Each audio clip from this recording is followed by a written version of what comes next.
안녕하십니까. 용감한 토크쇼 직설 원일입니다. 문재인 대통령 정상회담 일정 다 끝났고 추석 연휴 휴가도 소진했습니다. 문 대통령 청와대로 복귀했습니다. 이제 10월입니다. 정기국회 대정부 질문과 국정감사 예고편이 뜨겁습니다. 시청자 여러분은 청와대 업무 추진비 내역 공개 논란 어떻게 보십니까? 유은혜 교육부총리 임명은 역시 의원 불패로 끝날까요? 아니면 문재인 정부 첫 의원 낙마로 끝날까요? 계절은 가을에 접어들었는데 정치권 불꽃 공방은 뜨거워졌습니다. 직설이 본질과 핵심만 추려서 오늘 전해드리겠습니다.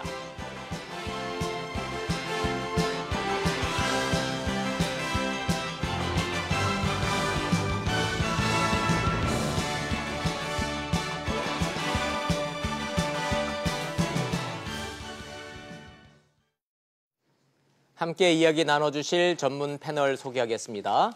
이중근 전 데일리안 논설실장님, 서정욱 변호사님, 그리고 김종욱 동국대 정치외교학과 교수님 세 분 모셨습니다. 어서 오십시오. 네, 안녕하세요. 안녕하세요. 추석 연휴 내내 밥상머리 이슈는 뭐였을까요? 아마도 청와대 업무 추진비 논란 아니었을까 싶습니다. 과도한 정치 공세일까요? 전형적인 내로남불일까요? 당장 내일 국회 대정부 질문의 첫 지뢰입니다. 영상 보시고 시작하겠습니다. 논란의 중심에 선 심재철 의원 측이 청와대 업무 추진비 추가 내역 공개를 예고했습니다. 다음 달 2일 열리는 국회 경제분야 대정부 질문에 심 의원이 직접 질문자로 나서 아직 공개하지 않은 내역을 밝히겠다는 것입니다. 비공개 예산 정보를 공개한 건 정당한 의정 활동이었다는 걸 강조하겠다는 구상입니다. 청와대도 물러서지 않았습니다. 한 청와대 핵심 관계자는 어떤 의혹이 제기돼도 상세히 소명할 수 있다며 자신감을 드러냈습니다. 특히 이미 공개된 내역에 대해선 누구와 만나 무엇을 먹었는지까지 샅샅이 전수조사하고 있고 이를 곧 공개할 것이라고 밝혔습니다. 세부 내역을 상세히 밝혀 의혹 확산을 막겠다는 것입니다. 정치권은 휴일인 어제도 입씨름을 이어갔습니다. 더불어민주당은 한국당이 의사 일정을 마비시키는 자해 행위를 하고 있다고 비난했고 자유한국당은 청와대와 여당을 향해 야당 탄압을 중단하라고 주장했습니다. 이런 가운데 검찰은 그제부터 한국당 관계자를 입회시켜 심재철 의원실에서 압수해온 컴퓨터 분석 작업에 착수했습니다. 첫 뉴스 나온 지가 오래됐고요. 추석 연휴 내내 맞다 틀리다 정치권 공방이 매우 뜨거웠습니다. 그런 가운데 이제 10월이 됐고 정기국회가 시작됐고 대정부 질문이 시작됩니다. 먼저 한번 일정부터 좀 살펴볼까요? 이종호 실장님. 네네. 내일 대정부 질문 시작되면은 심재철 의원이 뭐 한 방 터트린다고 좀 예고가 돼 있는데 네. 일정이 어떻게 돼 있습니까? 자, 일단 대정부 질문이 이제 열리고 그다음에 네. 국정감사 열리고 예산국회 열리고 크게는 그런 일정들인데요. 대정부 질문 원래 심재철 의원이 포함되지 않았었는데 아마 바꿔서 이제 대정부 직접 나서게 만드는 그런 상황이죠. 선수 교체죠. 선수 교체를 하는 이유는 그렇죠. 고발한 주체가 나오기 때문에 네. 심재철 의원을 고발하는 게 기재부거든요. 그럼 네. 기재부 장관부터 뭐 경제부총리 딱 나오니까 아예 맞짱을 뜨겠다. 뭐 시쳇말입니다. 죄송합니다만 네. 고발한 주체와 피고발인이 직접 국회에서 격돌하는 것을 보시게 될 건데 네. 심재철 의원이 아마도 증명하려고 하는 게 있을 겁니다. 뭐냐면 지금 정부에서 심재철 의원한테 계속 이야기하는 것이 불법적인 다운로드 과정이다. 불법적인 어떤 이 과정이 있었다라는 것으로서 지금 법에 저촉이 된다라고 이야기하고 있으니까 아마도 심재철 의원 이렇게 쉬운 방법이었다 정도의 어떤 시연을 할 것이다라는 것이죠. 네. 말씀 중에 불법 다운로드, 불법 자료 유출 공개 경로가 지금 본질적 논쟁 중에 하나니까 시청자 여러분들의 이해를 돕기 위해서 이 부분부터 좀 하나씩 하고 가죠. 내용 부분이 따로 있고요. 유출 경로 부분에 대한 논란이 좀 따로 있습니다. 먼저 유출 경로 부분. 이 불법 다운로드 된 거 자체가 사실상의 해킹이냐 아니냐 이 부분 한번 계속 기사 나온 지 꽤 며칠 됐는데도 정리가 좀 안 되고 있습니다. 그래서 오늘 저희가 김종욱 교수님은 과거 청와대 근무 경험이 있기 때문에 청와대 업무 추진비를 써보셨을 경험이 있을 것 같아서 저희가 특별히 좀 나와주십사 하고 좀 부탁을 좀 드렸습니다. 네. 직설 처음 나오셨지 않습니까? 예. 청와대 근무 경력이시면 언제시죠? 저는 2003년, 4년도에 근무를 했었는데요. 노무현 행정부, 노무현 정권, 예, 노무현 정부 참여정부 첫 1년, 일기시네. 2년 차 예, 근무를 했었습니다.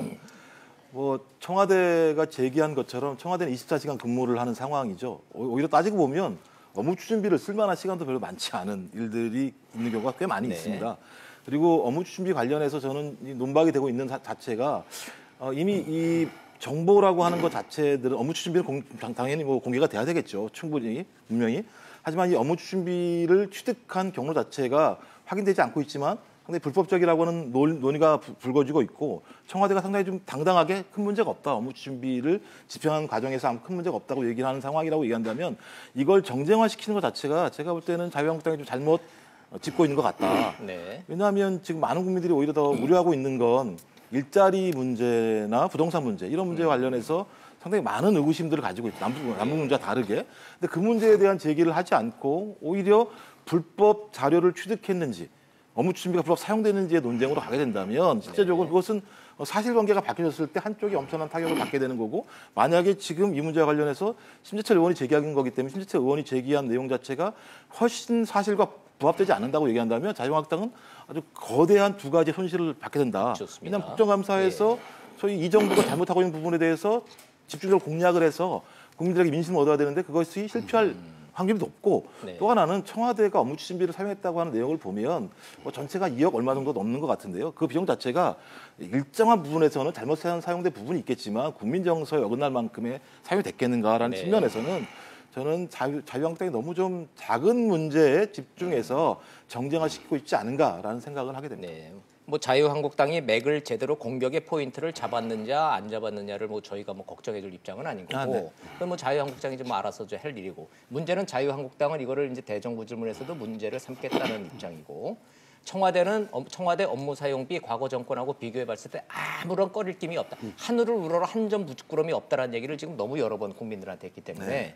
교수님도 지금 그 말씀을 좀 해주시는 것 같은데 하나하나 좀 정확하게 국민들 입장에서는 도대체 누구 말이 맞는 건지에 대해서 따져볼 의무는 저희한테 좀 있는 겁니다. 서정욱 변호사님도 뭐 어떤 정무적 판단보다는 변호사로서 좀 이 사실관계 여부에 대해서 제가 객관적인 질문을 좀 해볼게요. 첫 번째 질문. 청와대 업무 추진비 내역은 국가 기밀입니까? 기밀이 아니죠. 기밀 그건 이게 아닌가요? 당연히 요구하면 정부 국회- 내에서는 공유되는 이 그렇죠. 자료죠. 그건 이게 뭐 기밀로 할 이유가 없죠. 기밀하면 이게 특수활동비고요. 네. 일반 이게 업무 추진비는 당연히 공개하는 게 원칙입니다. 좋습니다. 일반 국민들이 받아 주신 그 사전 질문 몇 개를 좀 짚고 갈게요. 사실관계 확인을 위해서. 청와대 업무 추진 자료 내용을 왜 기재부가 갖고 있죠? 청와대가 갖고 있지 않고? 그거는 이게 기재부가 우리나라 모든 예산 전부 원래 이게 그런 거예요? 예산 입안부터 지출까지 모든 게 총괄 기관이니까 모든 부처의 업무 추진비 내역은 기재부 이 컴퓨터망에 다 들어가 있고요. 그렇죠. 자, 왜냐하면 이게 우리나라 모든 살림을 사는 주무부서 아닙니까? 예. 정부 부처 내에서 자기들끼리 그 컴퓨터망을 공유를 하면서 이거를 서로 공유하는 거는 당연한 얘기일 것이고 정부 바깥에 있는 국회는 국회의원과 국회의원 보좌관은 그 컴퓨터 접속망 접속이 가능합니까? 원칙은 이게 불가능합니다. 왜냐하면 이게 인가받지 않은 부분이기 때문에 예. 불법성에 대한 논란은 거기서 시작되는 거 아닌가요? 그렇죠. 그래서 이게 그 법적으로 보면요. 네. 그래서 이게 형식적으로 이게 적법하냐 안 하냐 이런 문제하고요. 네. 그다음에 이거 실질적으로 처벌 가벌성이 있는가 없는가. 네. 이걸 이게 법은 나눠 보거든요. 네. 저는 이게 형식적으로는 이게 불법이 될 수가 있어요. 왜냐하면 이게 정보통신망법 48조에 보면 누구든지 정당한 이게 권한 없이 접근 범위를 넘어서 정보통신망에 접근하면요. 네. 이게 불법입니다. 네. 이 말은 이게 문이 열려 있어도 남의 집에 들어가면 이게 절도나 주거침입 되잖아요. 잠깐만요. 민간인인 국회의원과 국회의원 보좌관이 공무기관인 기재부의 컴퓨터망이 열려 있어서 어떤 이유인지 모르겠을 때 의도치 않았는데 거기를 열린 걸 이렇게 들여다봤어요. 근데 그 안에 뭐가 있어요. 의심스러워요. 그래서 들어가서 들고 나왔어요. 지금 그런 상황인 거죠. 그렇죠. 자, 이 형식이 불법이 될 수 있다는 얘기입니까? 그렇습니다. 왜냐하면 이게 해킹을 하면 당연히 불법이지만 해킹은 무조건 불법이고. 해킹을 안 했더라도 예. 이 말이 이게 대문이 열려 있더라도 들어가서 이게 가져오거나 보는 거는 일단 이게 형식적으로는 불법이다. 자, 그럼 거기까지만 말씀 예. 들어보면 자유한국당과 심재철 의원이 법적으로는 불리한 예. 상황이네요. 그런데 문제는 실질적 가벌성이라는 게 판례가 쓰고 있는데요. 네. 바로 이게 뭐냐면 어떤 이게 구성 요건에 해당하더라도 네. 예를 들어 이게 사회상규에 반하지 않거나 네. 뭐가 이게 정당한 행위일 때는 처벌을 조각하는 이게 우리 위법성 조각이라 하거든요. 예. 근데 저는 이게 심재철 의원의 행위는요. 간단히 제목 말하면 4가지 이유로. 첫째는 일단 이게 자료가 비밀로서 보호할 만한 가치가 없어요. 우리 8년에게 그 어떤 비밀로서 보호할 만한 가치가 없는 건 누수라도 공무상 비밀 누수를 처벌 안 하거든요. 네. 따라서 이게 그 비밀로서 가치가 첫째 없고요. 네. 그다음에 두 번째 국민의 알 권리가 상당히 중요하잖아요. 네. 그건 이게 또 형량을 해보거든요. 왜냐하면 이게 어떤 사람이 정부 서류를 누설했다. 그럼 이게 다 공무상 비밀 누설 맞죠? 예. 그런데 국민의 알 권리가 정말 중요할 때는 처벌 안 하거든요. 아하. 알 권리가 있고요. 예. 그다음에 세 번째 심재철 의원이 국회의원이에요. 이분이 민간인이라면 처벌될 수 있어요. 네. 그런데 국회의원은 정부 살림을 감시하는 기관이잖아요. 네. 따라서 이게 그 국회의원의 신분으로서 의정 활동이고요. 아하. 그다음에 마지막으로 아까처럼 이게 해킹이 아니고 이미 백스페이스 2번 본인 설명으로 하면 예. 이런 이게 여러 종합해 보면 정말 이게 실질적으로 처벌할 만한 가벌성이 있는가 그런 게 의문스럽다는 거예요. 정리를 해서 시청자 여러분들한테 중간 정리 좀 해드리겠습니다. 서 변호사 말씀을 들어보면은 시청자 여러분들이 이제 다 뭐 어디까지가 문제고 어디까지는 이게 논란의 소지가 된다라고 이해가 되실 것 같은데 정부 보안 프로그램이 그게 이 대문으로 따지면은 자동 뭐 출입문 장치가 딱 삐삐삐삐삐 비밀번호 눌러야 들어가는 거고 그 이제 집안 식구들만 들어가는 건데 무슨 이유인지는 모르겠는데 외부에서 삐삐삐삐 눌러봤더니 그냥 덜커덕 열려버린 겁니다. 그냥. 그게 들어가서 그냥 들고 나왔어요. 마당에 있는 걸 들고 나왔는데 그거 자체도 위법성은 있기는 있습니다만은 왜냐하면 대문이 고장났다고 해서 아무나 들어갈 수는 없으니까. 그런데 신분이 국회의원이고 공익을 위해서고 국민의 알 권리라고 주장을 하면 이게 약간 복잡해질 수 있다. 이제 이런 얘기로 좀 이해를 하시면 될 것 같습니다. 이 실장님. 네. 공소시효 다 지났으니까 우리 한번 저 커밍아웃 한번 해보죠. 사회부 기자 시절에 남의 담장 넣어본 적 있죠? 아, 있죠. 예, 저도 있습니다. 네, 서랍 뒤진 적도 저 있고요. 있습니다. 예. 근데 제가 여쭤볼게요. 거기서 뭐 갖고 오신 적 있으세요? 저 공소시효 지났으니까 저도 커밍아웃을 좀 하겠습니다. 부끄러운 고백입니다만 취재를 핑계로 서류 예 등? 선배가 시키니까 아, 네. 예 서류 사진 이런 거 용의자 집 살인 현장 가서 훼손하고 거기에서 뭔가 단서가 될 만한 사건의 단서가 될 만하라고 판단이 되는 물건을 마구잡이로 집어서 갖고 나온 적이 있습니다. 네, 시키지 않아도 특종을 위해서 갖고 나오신 적도 있죠. 예. 왜냐하면 기자는 그래야 된다라고 생각을 했었습니다. 그때는. 그리고 그렇게 배웠고요. 지금 사건하고 네. 이 심재철 의원이 어떻게 막 들어가다 보니까 기재부 컴퓨터망에 접속이 됐고 거기에서 이걸 보게 됐고 이걸 막 이게 웬 떡이냐 하고 다운로드를 받았다라는 이 상황하고 네. 저희가 일선 현장에서 기자들이 특종의 눈이 어두워서 담장을 넘어서 뭔가를 막 단서가 될 만한 걸 짚고 나왔 상황하고가 단순 비교 될까요? 단순 비교가 될 수도 있고 안 될 수도 있는데 지금 같으면 다 그 주거침입으로 형사처벌 예. 될 것 같아요. 안 되는 건 뭐냐면 말씀하셨듯이 지금 기자들 그렇게 했다가는 고발당합니다. 큰일 나죠. 예, 큰일 나죠. 주거침입죄부터 해서. 지금 기자들은 그렇게 교육하지 않습니다. 그러지 절대 말라 그래요. 불가능하죠. 예. 그것은 사회 분위기가 그만큼 바뀌지 않았습니까? 근데 지금 이것도 사실은 마찬가지일 것 같아요. 어떤 예. 의미에서는. 그런데 그러니까 지금 서정욱 변호사가 얘기했듯이 그 과정 자체는 심재철 의원도 사실은 그 비인가 정보를 접근했다라는 걸 인정을 해요. 예. 그러나 이제 그 주체에 대한 문제인데 다시 말씀을 드리지만 사실상 안 된다는 부분은 그런 점에서 시대적인 어떤 변화가 있었다는 것이고 된다는 부분은 사실 그 당시의 분위기만 봤을 때 그것을 갖고 사적 이익을 취하느냐. 예를 들어서 어떤 정보가 있는데 그 정보가 주식 정보나 부동산 정보였기 때문에 기사 내기 전에 내가 이거 갖고 빨리 친척한테 얘기해서 사야지라는 동기였느냐 아니면 실제로 그 행위가 기사를 했느냐에 따라서 실질적으로 지금도 어쨌든 형량에는 부여가 되거든요. 그러니까 네. 처벌은 되지만 형량이 감형되느냐의 어떤 차이는 아직도 존재를 합니다. 그러니까 지금 실질적으로 잘못은 저질렀지만 그러나 만약에 재판에 갔을 때 이 해당 심재철 의원의 형량에는 분명히 적용이 된다는 것이죠. 잠깐만요. 예. 아까 이 실장님 말씀이 대정부 질문이 시작이 되면은 거기서 시연할 그 예정이라는 거잖아요. 네네. 자 그러면 어떤 해킹의 의도를 가지지 않고 국회의원과 국회의원 보좌관이 자기 그 담당 업무를 인해서 국회에 앉아서 정부 컴퓨터망에 접속을 하는 겁니다. 막 5가지 단계를 넣어서 백스페이스 누르고 엔터 치고 뭐 이렇게 하다 보니까 덜커덕 접속이 돼서 그 정보가 떠요. 자, 그럼 이거 불법이니까 아닙니까? 자, 청와대 근무 경력이 있고 공직 경험이 있으시니까 김 교수는 이 부분에 대한 불법성 시비 뭐라고 판단하세요?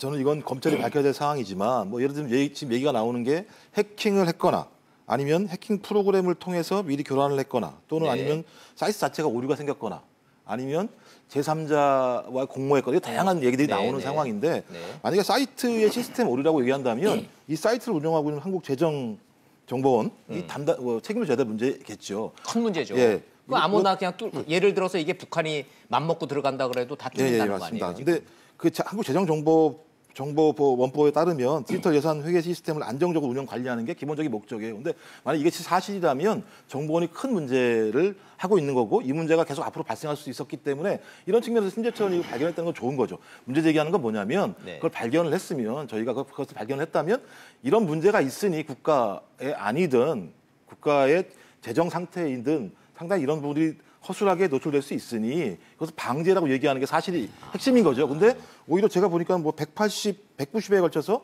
약 48만 건의 자료를 반복적으로 이렇게 수집을 해서 예. 그것을 가지고 있다 이제 하나하나 폭로하는 방식을 하는 건데 아까 말씀하셨던 것처럼 이 사안이 무슨 국가 안위에 그 해당되는 내용이 아니라고 얘기한다면 저는 당연히 국가와 정보기관은 절차와 기준이 있죠. 네. 그 절차와 기준에 맞게 집행을 하는 게 맞는 거죠. 아하. 또 특히 국회의원이라면 법을 집행하는 분이라고 한다면 적어도 국가가 정한 법률적인 절차와 기준을 따르셔야 되는 거죠. 그렇다면 이런 문제가 있으니 이런 사항에 대해서 왜냐하면 정부가 제가 알기로는 국가기관의 판단이 필요해요. 정보를 공개하려면 다 법들이 있고요. 예. 그래서 소위 시민단체 같은 경우도 다양한 여기 보니까는 뭐 소송 걸지 않습니까? 청구하고 예. 이의심판하고 행정심판까지 해서 꽤 많은 시간이 걸리지만 네. 절차와 기준을 통해서 정당성을 확보해서 그 정당성을 통해서 시민단체가 국가가 잘못하고 있는 부분들에 대해서 예를 들면 시정 조치를 요구하는 거죠. 그렇죠. 저는 그런 과정을 거치는 것이 적어도 6선 국회의원을 하시고 국회의장을 하신 분이라고 한다면 그게 기본적인 원칙이다. 그래서 그걸 통해서 분명히 자료를 봤다고 하더라도 기재부랑 얘기를 해서 정보는 알고 있을 테니까요, 분명히. 예. 그럼 이후에 절차를 거쳐서 그것을 공개해서 이 정부가 잘못하고 있다, 청와대가 잘못했다면 문제를 제기해도 충분히 가능한데 저는 뭐 이유는 모르겠습니다. 뭐 이게 무슨 국감이 다가오고 이래서 그런지 모르겠지만 그러니까 기본적으로 저는 이것이 무슨 우리 정부의 재정 상태나 업무 추진비 문제를 잘못 쓰고 있다라고 하는 것에 대한 충정이라기보다는 소위 정쟁을 통해서 활용을 했다. 소위 국감에서 정부를 공격하려고 하는 용도로 너무 생각을 하다 보니까 예. 소위 절차와 과정에 대해서 예를 들면 그냥 패스해버리는 일이 발생한 거 아니냐 이런 생각이 들고요. 시청자 여러분들이 이해를 좀 돕기 위해서 예를 이렇게 들어도 될까요? 다른 분도 아니라 심재철 의원 정도 됐으면 네. 길 가다가 대문이 이렇게 있는데 보안 장치가 겉보기에는 무시무시하고 CCTV도 있고 그래서 당연히 잠길 거라고 생각을 했는데 발로 가서 툭 한번 쳐봤는데 삐끄덕하고 열리더라는 거죠. 네. 그래서 이러고 들어가 봤더니 가방이 몇 개가 있어요. 그러면 빨리 신고를 해서 야 니네 집 대문 열렸다 네. 라고 신고를 해줘야지 그래 들어가서 그걸 들고 나오냐? 이제 이 말씀이신 그 대목에서 제가 조금 더 비유를 그대로 하면 예. 자 원래 이 집주인은 문간방에 뭘 갖다 놨으니까 문간방 열고 가져가 했어요. 네. 근데 딱 문간방을 열고 가져가려고 했더니 저기 봤더니 안방이 열려 있는 거예요. 예, 예. 그래서 안방 뭐가 있지 들어갔더니 뭐가 있어요. 예. 자 거기까지는 사실은 기재부도 인정을 합니다. 그렇죠. 그러니까 첫날 예. 9월 3일 날 로그인해서 이 사람이 안방이 이렇게 열린 걸 들어왔다. 몰랐다는 거 아니에요. 들어왔다는 거는 인정을 해요. 예. 이것이 비인간은 아니다. 그거 근데 자체는. 문제는 뭐냐면 그 다음 행위예요. 그 다음 날 자기 혼자 들어간 게 아니고 자 여러 사람 한 서너 사람 다 들어와. 야. 다 들어와. 야, 이 이거 집 다- 안방문 열렸다. 이거 안방문 너무 어. 많이 열려 있으니까 이거 나 혼자 들고 나오기 힘들어 해서 여러 사람의 아이디를 네. 갖고 와서 가져간 것. 지금 문제를 삼는 거는 이거거든요. 그러니까 첫날 비인가로 들어온 것을 인정을 해요. 네. 로그인, 그건 적법한 로그인이었다라고 정합니다. 표현합니다. 기재부에서도. 그런데 그 이후에 그러니까 그 이후에 한 사흘 동안 내리 들어왔다. 오케이. 자, 여기까지는 저도 문제가 있다고 보는데, 자, 기재부의 문제를 제가 말씀을 드릴게요. 네. 기재부가 근데 이걸 언제 문제시 삼냐면, 10일 후 정확하게 네. 3일 날 들어가고 예, 10일 동안 몰랐다는 거예요. 그렇죠. 문제는. 예. 그리고 10일 후에 김정은 교수님 말씀처럼 사실 10일 동안 그렇게 마음껏 갖고 온 건 좋은데 자 그러면 10일 후에 뭘 어떻게 했냐면 고작해야 한국재정정보원의 컴퓨터 해킹 전문가가 찾아가고 이거 불법이신데요 이렇게 얘기해요.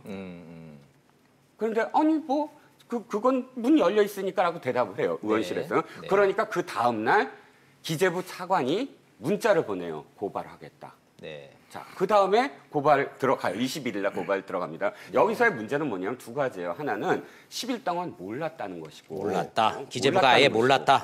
그러니까 10일 동안 몰랐다는 것이고 두 번째는 뭘 몰랐냐면 자, 얘기를 어떻게 하냐면 여러 개의 아이디가 엄청나게 많은 접속을 했기 때문에 사실 갔다고 네. 얘기를 해요. 그러면 거꾸로 한 개 아이디가 지속적으로 계속 빼냈다면 야곱야곱 몰랐다는, 빼냈으면 계속 몰랐을 열흘 수 아니라 있다는 거예요. 한 달이 지났어도 몰랐을 가능성이 있는 재정정보원의 여러 가지 문제점. 그러니까 기재부가 운영하고는 재정정보원의 컴퓨터 시스템망에 구멍이 뚫려 있었다라는 건 이번에 새로 발견된 내용인데 그 내용은 좀 논외로 하자고요. 예. 왜냐하면 거기서 책임지실 분들은 어차피 뭐 내부적으로 책임지실 거고 뭐 대문을 잠그고선 잘 지키고 있어야 될 분이 자기가 문이 열린지도 몰랐다라는 그 부분은 그 논쟁거리도 아니까 그건 빼자 이겁니다.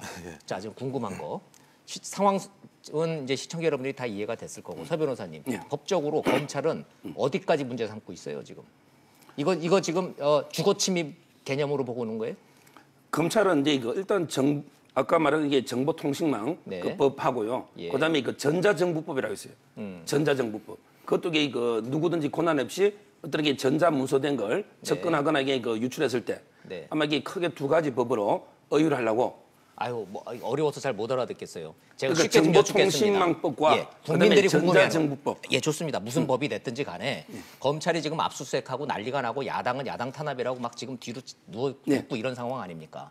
국민들이 궁금해하는 거는 혹시 심재철 의원 측에서 드루킹 같은 해커들이나 뭔가 전문가의 조력을 받아서 의도적이고 고의적으로 정말 저걸 빼내야 되겠다라고 하는 그런 정황이 지금 있습니까? 없습니까? 그거는 이게 당연히 없다 봐야죠. 현재로서는 이게 검찰도 그걸 의심하진 않아요? 그렇습니다. 아하. 왜냐하면 이게 보좌관들이 해킹할 능력이 있겠습니까? 그리고 이게 시스템 오류는 재정 정보로서 인정하고 있는 거잖아요. 네. 따라서 이게 고도로 드루킹처럼 해킹 이건 없고요. 그건 아니다. 예, 근데 아까도 이게 말한 것처럼 네. 대문이 열려 있더라도 이게 가져가서 열람하고 가져온 게 죄가 되느냐 안 되느냐. 아하. 아마 이게 검찰은 이건데 그게 이제 아까 말씀하신 그 어려운 이름으로 돼 있는 그 그렇죠. 법을 적용하느냐 마느냐를 가지고 고민하고 있다 이거죠. 그렇죠. 근데 그렇게 압수수색을 막 어마무시하게 해야 됩니까? 그러니까요. 오늘 이게 아침에요. 예. 오늘 아침에 이게 신창현 의원실 지금 압수하고 있습니다. 또, 오늘. 또 있죠. 심재철 의원 말고. 근데 한번 생각 누가 먼저 고발했어요? 신창현이 먼저 고발했습니까? 심재철 먼저 고발했습니까? 먼저 고발한 것부터 이게 압수수색이 맞죠? 네. 그다음에 어느 혐의가 더 큽니까? 이건 이게 어차피 돌려주고 심재철 의원이 다시 요구하면 국회 또 불 수 있어요. 네. 근데 신창현 자료는 어때요? 바로 이게 부동산 개발 예정 지역을 누설해 버리잖아요. 신창현 의원은 민주당 의원이고 그렇죠. 심재철 의원은 자유한국당 그러면 이게 의원입니다. 검찰에 어느 이게 압수수색이 더 빠르고 신속해야 됩니까? 근데 심재철 의원도 빠르잖아요. 이건 이게 결국 차이는 여야 바로 이게 살아있는 권력이냐 죽은 권력의 차이밖에 없잖아요. 왜 이게 라는 의심을 받을 만한 일이 행동을 벌어지고 했잖아요. 있다라는 말씀이신 거죠. 그렇죠. 그렇다는 얘기가 왜냐하면 이게 아니고. 야당 의원한테는 정광석화처럼 빠르게 수사하면서 여당 의원에게 100년 하세월 이런 게 거북이 수사하면 이게 공정합니까? 아니 건 자체가 다른 건이니까. 그러니까 그걸, 다른 예. 건이면 어느 것부터 해야 되느냐고요. 정말 이게 혐의가 더 중요하고 그렇죠? 좋습니다. 누가 봐도 이게 혐의가 더 중요하잖아요. 네. 업무 추진보다 이게 부동산 개발 정보가 좋습니다. 그리고 먼저 고발했잖아요. 그럼 이게 형평이 맞느냐는 거죠. 예, 그 형평의 문제 이제 서 변호사 지적했었고 예. 우리 김 교수님은 좀 그렇지 않다라는 좀 이 논리를 좀 전개를 좀 하실 것 같은데 아니, 어떻게 봐야 할까요? 국민들 입장에서 봤을 때는 객관적으로. 기본적으로 그러니까 국민들을 대의하는 국회의원들에 대한 압수수색 같은 경우는 상당히 절제되게 사용된다고 생각을 해요. 왜냐하면 이건 뭐 개인이 아니라 예. 국민이 뽑아준 입법기관에 대해서 입법기관이 행위를 하는 거기 때문에 입법기관의 행위에 대해서 검찰이 쉽게 판단을 하게 되면 저희 그거 자체는 국민들의 참정권 자체들을 건드릴 수 있는 측면이 있기 때문에 그 부분에 대해서는 좀 검찰이 제가 볼 때는 일정한 좀 착오가 있었다라는 생각이 들기는 합니다. 네. 이 부분 들긴 하는데 그러나 그 시비로부터 대한민국 검찰이 뭐 건국이래 뭐 벗어난 적은 없으니까. 아, 네네. 지금 뭐 검찰의 이 정치적 형평성, 중립성 여부가 지금 논쟁이 아닌 것이고 네네. 과연 심재철 의원의 이 지금 고의적인 해킹이 아니라 대문이 열려 있는데 가서 주워 나왔다라고 하는 이 행위에 대한 검찰 수사의 타당성 여기에 대해서는 어떻게 보시느냐? 기본적으로 제가 볼 때는 그 해킹을 했는지 안 했는지 그 원천적인 것부터 확인을 해야 되는 거죠. 그런 정황이 없다고는 얘기하지만 적어도 의심해야 된다. 재정정보원에 문제가 있는지 없는지를 확인하려면 해킹이 안 됐는데도 벌어졌다면 자체 문제니까 이걸 잘 막아야 되겠죠. 예. 근데 만약에 해킹이 있었다고 얘기한다면 이건 상당히 중대한 문제인 거죠. 왜냐하면 공적 기관에 대해서 어떤 형태로든지 해킹이 있었다고 얘기하는 건 상당히 중대한 범죄적 행위니까요. 지금 해킹일 수도 있다라는 목소리도 있습니까? 아니면은 김 교수님이 그렇게 그러니까 정황이라고 얘기하지만 그 재정정보원의 그 보안 기술 자체를 확인하기 위해서는 네. 그걸 다 두루두루 살펴봐야 되는 거죠. 확증적으로 얘기할 수는 없는 거죠. 확인을 했을 때만 가능한 거니까. 해킹이 아니라고 단언할 수도 없다. 이거 이 확인을 해봐야 된다는 거고요. 그건 추후에 또 하나는 뭐냐면 저는 이제 그걸 떠나서라도 두 번째로는 말씀하신 정보통신망 이용 촉진법. 그래서 정당한 접근 권한 없이 허용된 접근 권한을 넘어서 정보통신망에 침입해서 안 된다라고 하는 법률적 조항이 분명히 있는 거고요. 그다음에 공공기록물법상 기록물을 무단 유출하게 되면 전장법에 위배되는 이런 두 가지 법률적 위반을 한 사항이 있는데 단지 그것이 국회의원이라는 이유만으로 이 법률적 문제에 대해서 우리가 그냥 넘어갈 수는 없는 거죠. 네. 당연히 이 부분에 대해서 법률적인 판단을 해야 되는 거고 법률에 위반되는 사항이 있다고 한다면 네. 거기에 맞게 처리를 해야 되는 거죠. 근데 그러니까 저는 검찰이 잘했다는 얘기도 아니지만 네. 벌어지고 있는 사태에 대해서 국회의원이기 때문에 이 부분에 대해서 그렇게 쉽게 넘어갈 수도 없는 부분이 분명히 있어서 네. 전 두 가지 다 철저하게 조사를 해야 된다. 저는 이것이 국민들이 바라는 거 아닌가 이런 생각이 듭니다. 네, 김 교수님 말씀을 잘해주셨는데 우리 이종훈 실장님, 네. 저희 지금 이제 당사자인 심재철 의원과 네. 홍영표 그 민주당 원내대표가 지금 딱 주장하시고 정리하신 말이 있는데 네. 그 말씀 듣고서는 갈까요? 아니면은 네네. 그만 이제 해킹과 듣고 관련해서 네네. 좀 말씀을 드리면 물론 이제 확정지지는 않았습니다. 물론 검찰 수사를 봐야 돼요. 그런데 우리가 좀 일반적인 어떤 그런 시각으로 바라본다면 첫 번째는 어떤 공공기관이 해킹을 당했다고 했을 때 그러면 해킹 당한 주체는 바로 해킹 당했다고 발표를 해야 되는 것이죠. 왜냐하면 해킹 흔적이 있어요. 해커들은 분명히 어떤 흔적을 남깁니다. 그것이 어떤 흔적일지라도 더군다나 재정정보원은 2016년도에 만들어졌어요. 그러니까 2007년도에 이미 노무현 정부 때 그 시스템은 이미 구축을 해놓고 이것을 2016년도에 공공기관으로 사실 이게 바꾸거든요. 그런 다음에 이 한국재정정보원법 말씀하셨지만 이 재정정보원은 딴 거 안 해요. 그냥 이 시스템만 관리하는 전문가들입니다. 어떤 의미에서는 이 시스템을 보완하고 못 뚫게 그리고 관리하고 분석 통계낼 수 있는 로우 데이터를 관리하는 그 일만 처음부터 끝까지 하는 그 기관이거든요. 그렇기 때문에 해킹을 당했다 그러면 자신들의 어떤 졸린 목적을 첫 번째로 사실을 이 위배시키는 일이기 때문에 만약 당했다 그러면 지금까지 아무 얘기 안 할 수는 없어요. 우리는 당했다라고 발표를 해야 됩니다. 말씀인즉슨 당사자가 해킹이라는 말을 지금까지 이 오랜 기간 동안 안 한 걸로 미뤄서 해킹일 수는 없다라고. 세 가지예요. 말씀이시고요. 두 번째는 상급 단체. 그러니까 기재부가 어떻게 표현했냐면 기재부 차관 표현 그대로 할게요. 자, 이 심재철 의원실에서 H 보좌관이 9월 3일 로그인해서 접속했다. 그것은 정상적인 접근을 했고 그다음에 9월 4일 이후 몇 개의 아이디가 지속적으로 이 비인가 정보들을 불법 다운로드했다. 이렇게 표현을 하지 이 속에서는 해킹이라는 부분이 전혀 없어요. 이 행위 자체가 해킹이라고 표현한 적이 없어요. 사금 자체도. 마지막으로 세 번째 이유는 뭐냐면 심재철 의원이 시연을 하지 않았습니까? 근데 기자들도 다 갔어요. 근데 그 당시에 기재부의 모 국장도 가 있습니다. 가서 이 백스페이스 누르고 하는 장면들을 봤어요.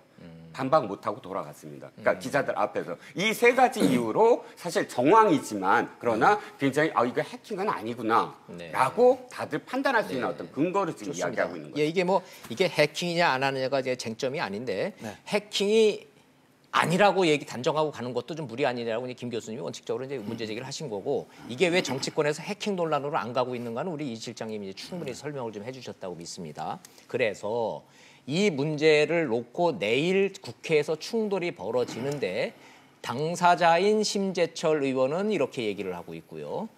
방어에 나서야 되는 민주당의 홍영표 원내대표는 이렇게 말 안 되는 정치 공세라고 얘기를 하고 있습니다. 두 분이 어떻게 얘기를 하고 있는지 먼저 한번 들어보시고 이야기 나눠가도록 하겠습니다. 들어보시죠. 23시 밤 11시 이후 심야 시간대인 비정상 시간대와 법정 공휴일 및 토요일, 일요일에는 원칙적으로 업무 추진비를 사용할 수 없도록 하고 있습니다. 명백한 범죄 행위를 저지르고 여론의 관심을 돌리기 위해 가짜 뉴스를 생산하는 행위를 두둔하는 것은 공당으로서 할 일이 아닙니다. 두 분의 말씀을 저희가 먼저 육성으로 들려드린 이유가 연휴 기간 동안에 제가 시청자 여러분들한테 미리 받아놓은 기본적인 질문이 있어서 그렇습니다. 다 좋은데 다 알겠는데 근데 갖고 들고 나온 게 뭐요? 뭔데 이렇게 시끄러운 겁니까? 이렇게 질문이 왔습니다. 본질에 대해서 국민 여러분들이 여전히 헷갈려 한다는 거예요. 아니 뭐 다 좋은데 그래서 뭐 문이 열렸고 들고 나왔고 뭐 그게 바로 이제 청와대의 업무 추진비입니다. 업무 추진비. 청와대 시청자 여러분들 잘 아시겠지만 국정원 특활비 갖다 썼다가 두 전직 대통령 감옥 가 있는 건 다 아실 거고 그래서 국정원 특활비 지금 이 정부가 갖다 쓴다라는 거 뭐 상상도 못할 일이라는 거 다 아실 거고 문제는 정상적으로 클린 카드라고 하는 청와대 직원 400명이 들고 다니는 이 카드가 있습니다. 업무용 업무 추진비 그냥 법인 카드라고 보시면 됩니다. 일반에서 쓰는 대한민국이라고 찍혀 있고요.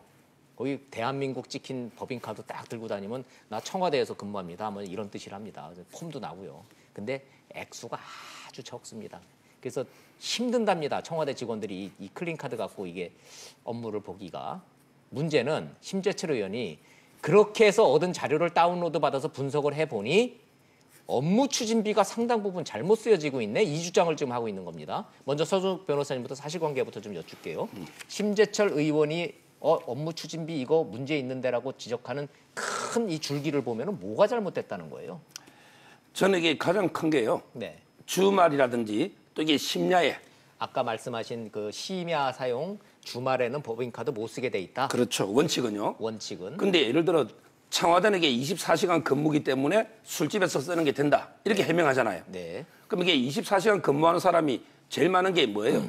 경찰, 또 이게 소방공무원. 네. 24시간 근무하죠? 네. 그럼 이게 이분들이 술집에서 근무하면 청와대에서 이게 징계를 하겠습니까? 표창을 주겠습니까? 네. 예를 들어 이게 술 먹다가 나라 걱정도 한마디 할 수 있죠. 근데 그걸 클린카드로 내야 됩니까? 개인카드 안 내고? 저는 이게 뭐 술자리에서 업무를 논할 수는 있어요. 그렇지만 이게 과연 이걸 클린카드로 국민의 혈세로 내야 되는가? 이 의문하고요. 그다음에 두 번째 뭐 모욕이라든지 이게 미용업 쪽 이런 거 있잖아요. 이런 부분도 이게 정경 혹독한 추위에서 고생했으니까 좀 해준다. 저는 이게 취지는 아주 좋아요. 그러면 규정을 바꿔야죠. 왜냐하면 이게 뭔가 규정이 현실에 안 맞으면 규정을 먼저 바꾸고 네. 그리고 나서 이게 현실에 맞게 바꾼 다음에 써야 되는데 규정에는 안 되게 돼 있는 건 분명하죠. 네. 그렇다면 이게 인도적이고 좋은 의도로 한다면 자기 돈으로 이게 모욕시켜주면 되잖아요. 예. 왜 이게 혈세로 합니까? 따라서 지금... 이게 저는 이 지적이 청와대 해명이 도저히 현 규정에는 안 맞는 거예요. 지금 우리 작가분들께서 아주 손빠르게 서정욱 변호사님 말씀하시는 내용을 탁 해가지고서 표를 만들어서 좀 보여드리고 있습니다. 자, 하나 보죠. 11시 넘어서 사용했다. 일반 기업은 11시 넘어서 사용하면 시간 외 근무 사용이기 때문에 좀 문제 삼는 내용이 좀 있긴 있죠. 업무 추진비가. 그런데 청와대는 24시간 일하는 거다라는 얘기고 미용업종, 술집 이거 하나하나 좀 따로 따져보도록 하겠습니다. 그런데요. 김종욱 교수님 좀 하나하나 조목조목 잘 준비 좀 해주세요. 왜냐하면 경험이 있으시기 때문에 생생한 경험담과 함께 좀 반박이 가능하실 것 같습니다. 이 실장님, 우리 옛날에 젊었을 때 군대 생활을 하면요. 네.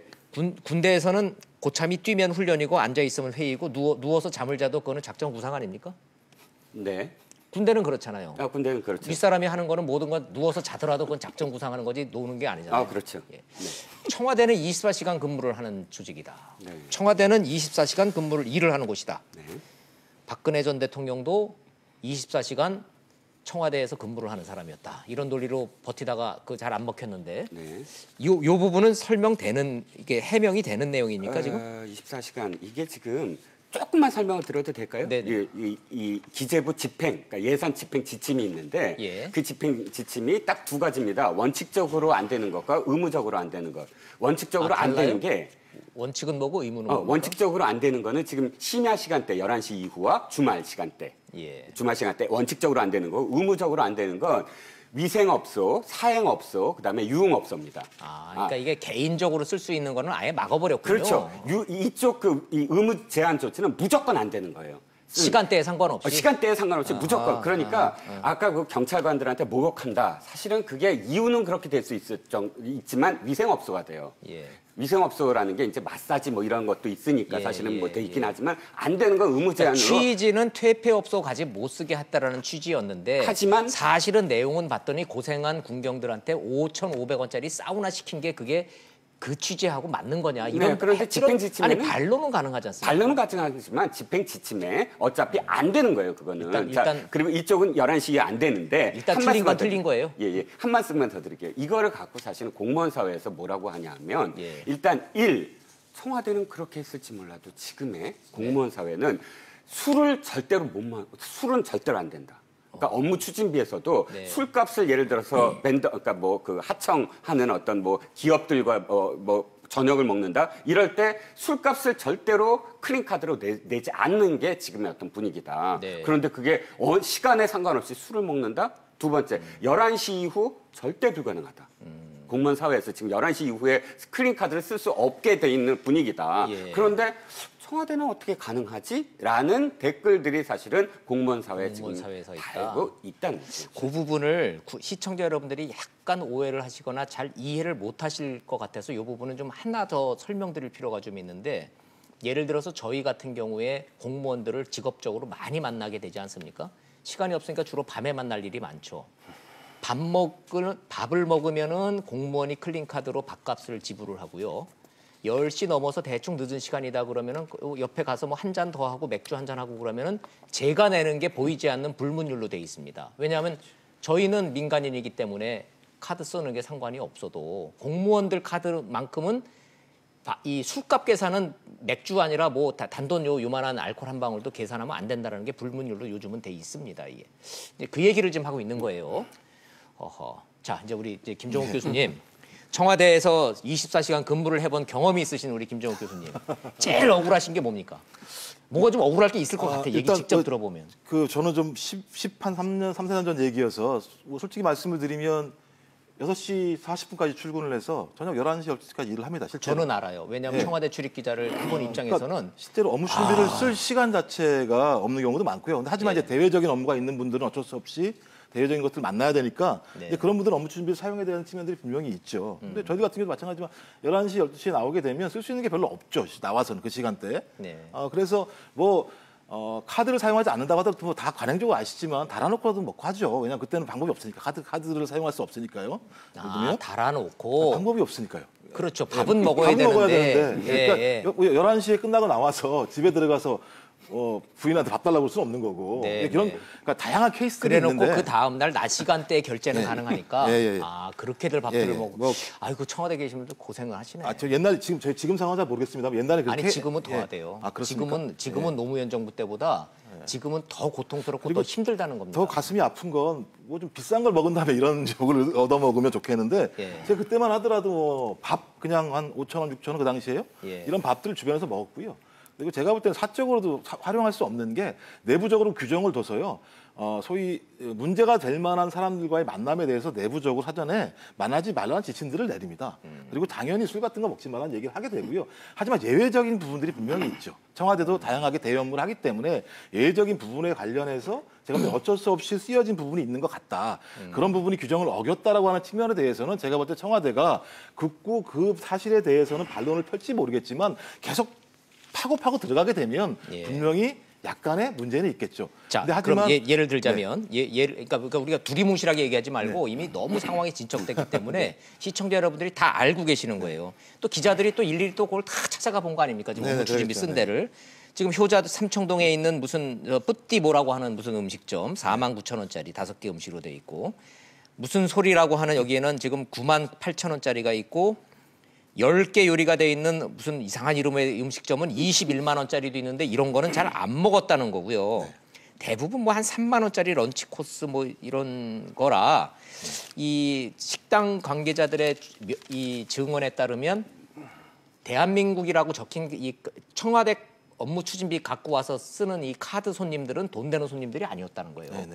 그런데 문제는 뭐냐면 문제는 심재철 의원이 문제 삼는 부분 11시 이후에 사용하는 와인 11시 이후에 사용된 호프 말씀드린 대로 아예 원천적으로 금지해 놓은 거를 어쩌면 이렇게 무방비로 다 썼을까. 네네. 여러 차례 걸쳐 이 부분 좀 아픈 지적 같기도 하고 별거 아닌 거 가지고 지금 시비를 거는 정치 공세일 것 같기도 하고 일단 국민들이 좀 헷갈려하는데 경험자로서 어떻게 판단하세요? 저는 뭐 아까 말씀드렸지만 계속 이걸 까고 사안 하나만 걸리더라도 이건 걸리는 거기 때문에 그러니까 예를 들면 한 개나 10개나 문제인데 지금 보면 2017년 5월부터 8월까지 올 8월까지니까요. 그 심야 시간대가 총 231건이라고 얘기를 231건. 하는 거죠. 그러니까 예. 예를 들면 이것이 국민들이 납득할 만한 그 횟수인가의 문제가 분명히 있을 것 같고요. 24시간 일하다 보면 야식을 시키면은 카드가 그렇게 찍힌다는 거 아니에요? 예. 그리고 뭐 잘못 찍히는 경우도 있고 예를 들면 그 가맹점 자체가 잘못 옆에 있는 가맹점을 하기 때문에 예.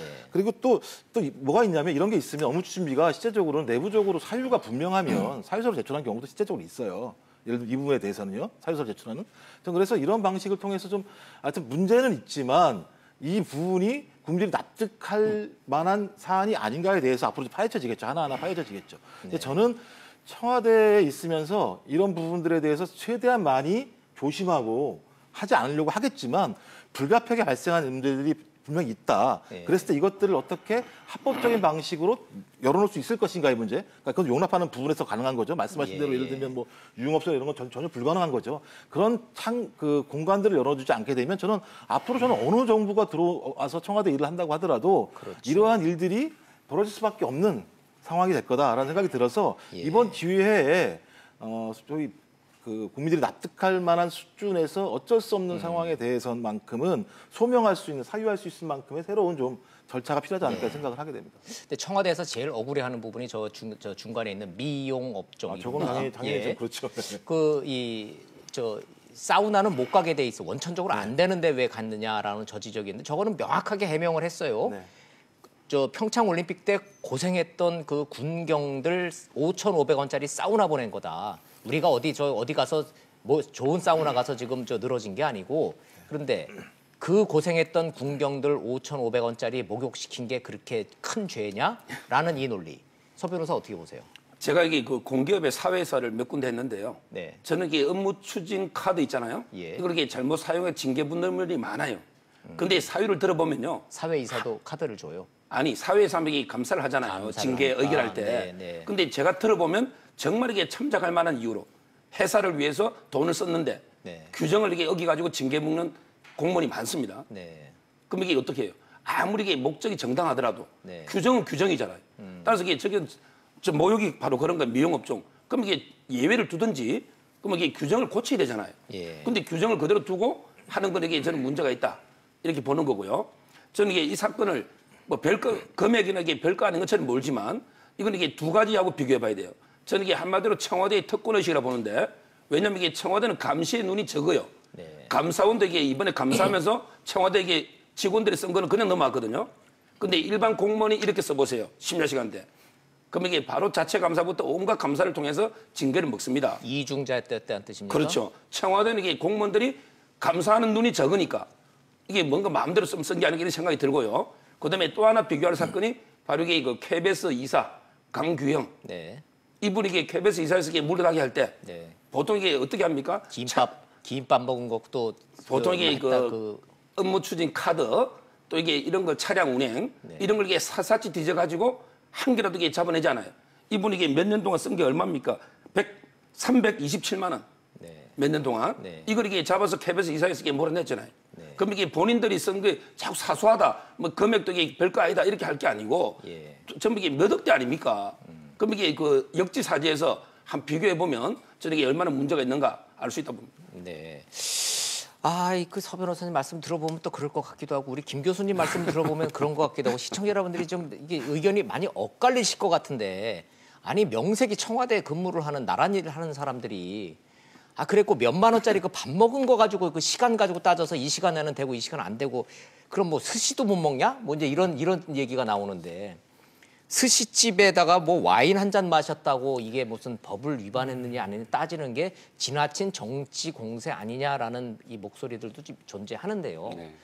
이 실장님 이 정치권에서는 지금 이 문제가 어떻게 이게 정치 공세로 가는 겁니까? 아니면은 좀 법대로 한번 따져보자 쪽으로 가고 있습니까? 일단 정치권에서는 사실은 이 문제를 두 가지 다 존재한다고 봐요. 뭐냐면 소소하다라는 측, 그러니까 굉장히 큰 어떤 무엇인가가 나올 줄 알았더니 고작 이거냐라는 어떤 분위기가 하나 있는 반면에 또 하나 분위기는 사실은 이 청와대가 처음부터 너무 도덕적이었다. 자신들은 깨끗하다. 2년 동안 너무 우리들은 깨끗하고 이전 정부는 악하거나 이전 정부는 나쁘다. 이런 선악 구분이 너무 심했기 때문에 사실 처음에 첫 단추가 이런 정도에 대해서 사실은 우리가 그러니까 이런 어떤 전제 조건 우리가 사실 규정을 어긴 것은 맞으나 거기에 대해서는 사실 유감이다. 그러나 이러이러한 이유가 있다라는 이런 어떤 패턴의 이야기가 아니라 우리는 무조건 옳았다라는 어떤 답변으로 들릴 수 있는 이 방향이 그런 어떤 느낌이 있기 때문에 이것이 그냥 진영의 어떤 싸움으로 지금 돼버렸거든요.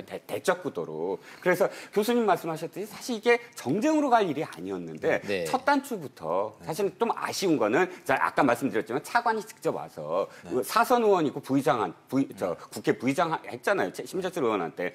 사실 들여다본 건 잘못된 건 맞는데 우리가 또 실수한 것도 맞다. 근데 그거는 국가 기밀도 포함되어 있으므로 돌려달라라는 정중한 어떤 요청이 아니라 해킹 전문가가 떡하니 가고 너네 잘못했다. 그다음에 바로 차관이 고발하겠다. 이렇게 그냥 몰아붙이는 형국이 사실은 여기까지 온 게 아니냐. 야당을 너무 몰아붙이는 어떤 느낌. 그러니까 우리는 잘했고 야당은 잘못했다라는 그런 구도가 너무 오랫동안 지속이 되고 있다는 게 사실 정치권에서 좀 아쉬운 대목이죠. 그러니까 청와대가 도덕적으로 워낙 우월감이 강하다 보니 우리는 하늘을 우러러 한 점 부끄러 먹고 전 정권에 있었던 건 모든 걸 다 적폐로 몰아붙였기 때문에 스스로 높아진 도덕의 장벽에 갇혀서 스스로 고생을 자초한다 그러니까 지금 이 대목들에 대한 어떤 해명이 사실은 좀 너무 소소한 정말 소소하고 구차하고 들릴 수밖에 없는 대목이 바로 그거죠. 나라 전체를 논하는 청와대에서 무슨 5,500원, 뭐 10,000원, 2만 원 이런 거 가지고 지금 따서 과연 이게 올바른 일인가 싶기는 합니다. 제 생각에도 한 점 부끄러운 사람이 어디 있겠습니까? 모든 건 다 예를 들면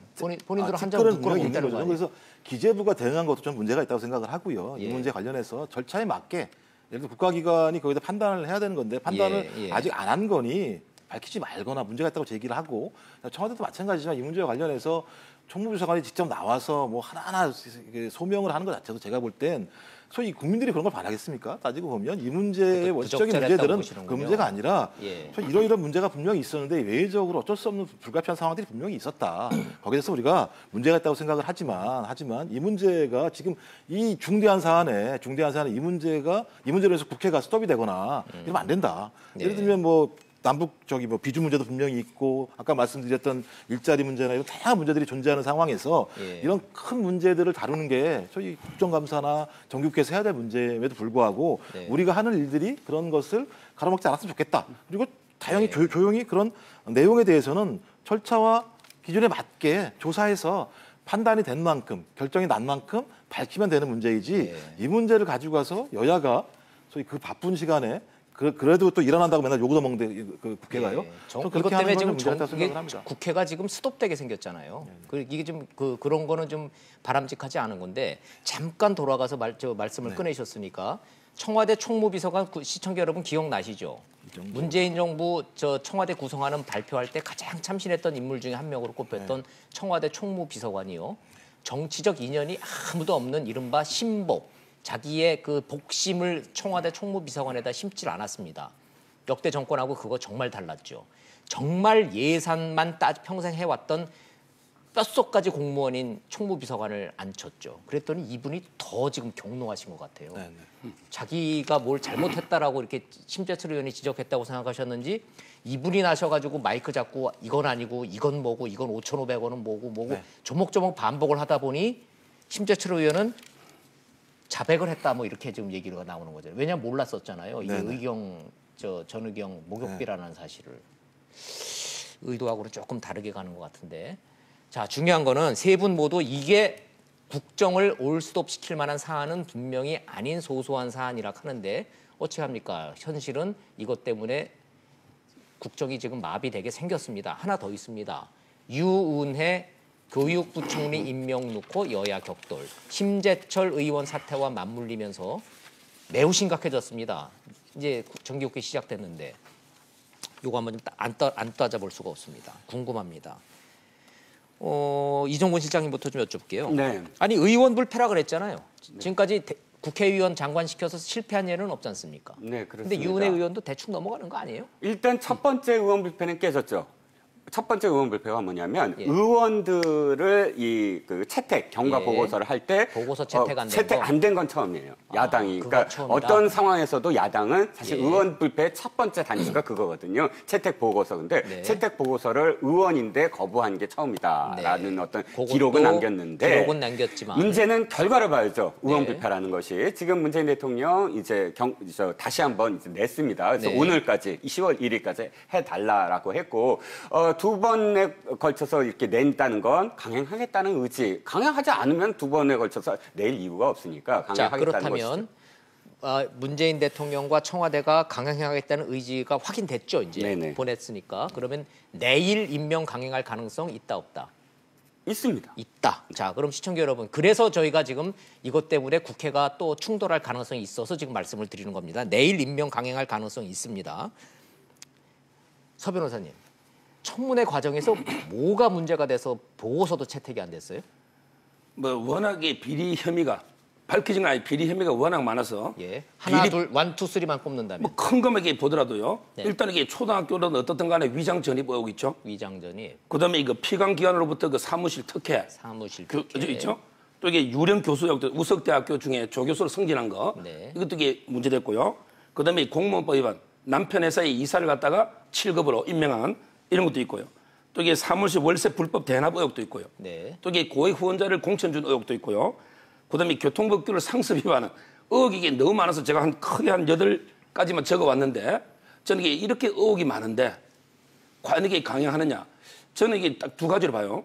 가장 중요한 게 정치인들은 한 입으로 두 말하는 게 제일 나쁩니다.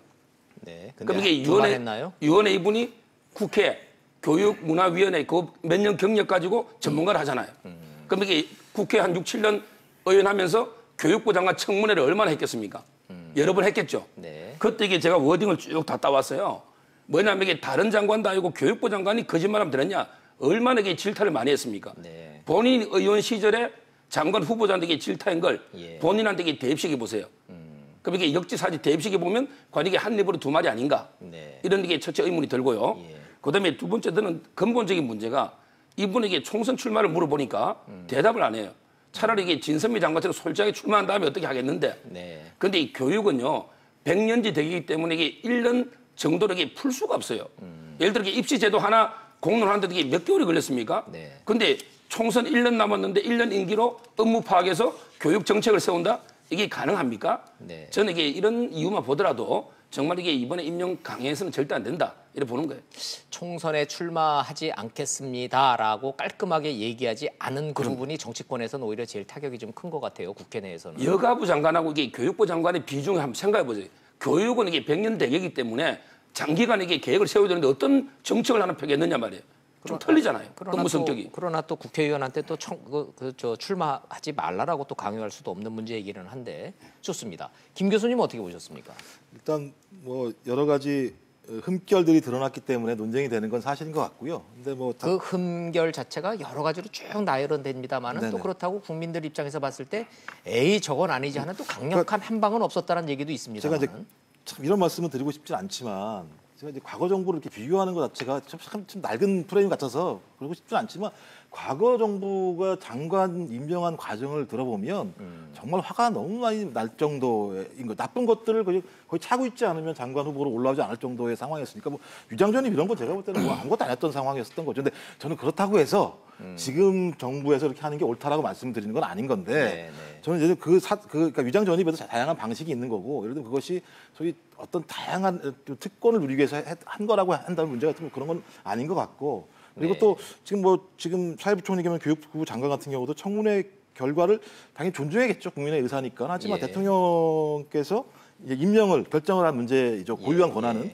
따라서 대통령이 저는 임명을 진행을 해야 될 것 같고요. 왜냐하면 더 중요한 문제는 거의 1년 동안 김상곤 체제가 교육 문제 예. 관련해서 상당히 많은 실수들을 했고 예. 교육 문제도 가닥을 잘 못 잡은 측면들이 있고 그 문제에서 내부에서 상당히 비판이 좀 많은 상황이기 때문에 저는 이제부터라도 상당히 중요하게 당면한 교육 문제와 관련해서 소위 약간의 흠결을 있을지 모르겠지만 일단 대통령이 임명을 한 유은혜 장관이 이 문제를 좀 잘 풀어나가는 방식으로 이 문제를 우리가 좀 선택한 필요가 있다고 저는 그렇게 생각을 하고요. 네. 뭐 왜냐하면 너무나 많은 문제들이 앞으로 닥쳐 있습니다. 제가 볼 때 지금은 제가 앞으로 문재인 정부의 앞으로 5년 동안이 향후 대한민국 교육 문제에 관련돼서 상당히 중대한 패러다임 변화를 해야 되는 상황이라는 생각이 들어요.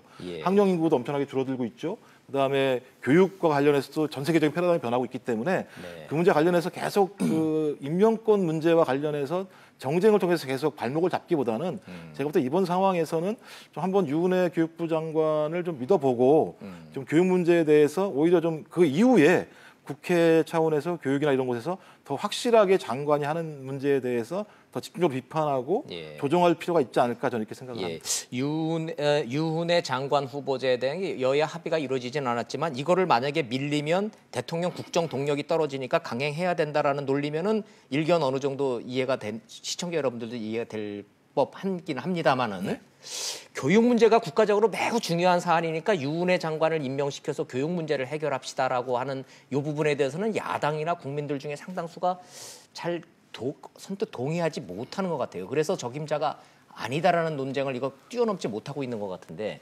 어차피 지금 교수시니까 이제 교육계 몸담고 계시고 말씀하셨고 이종훈 실장님이 정치권에서 봤을 때는 유은혜 후보자가 이 문재인 정부 100년 대계인 교육 문제를 잘 해결할 것 같다. 이건 아닌 것 같다라는 이 두 명제에 놓고서는 정치권 반응은 어때요 지금? 자, 아닌 것 같다가 우세하죠. 자, 두 가지입니다. 아쉬운 점이. 하나는 유은혜 후보의 어떤 정치적인 역정, 어떻게 해서 정치권에 들어오게 됐나를 보면. 정치를 어떻게 하게 됐느냐? 성균관대학교 81학번 동양철학과 나왔고, 그다음에 운동을 했고, 그 운동하는 어떤 과정들 속에서 김은태 의원이 또 발탁을 해서 김은태 의원이 작고하시기 전까지 김은태 의원 계로 불려왔고 또 김은태 의원 계가 뭐 무조건 다 그렇다는 건 아니지만 굉장히 청렴하고 정치권에 있어서 어쨌든 자신들의 어떤 순수성을 좀 많이 그러니까 이 이미지를 그렇게 그 어필하는 그런 개본 좀 그렇지만 그런 이미지들이었고 사실 유은혜 의원도 사실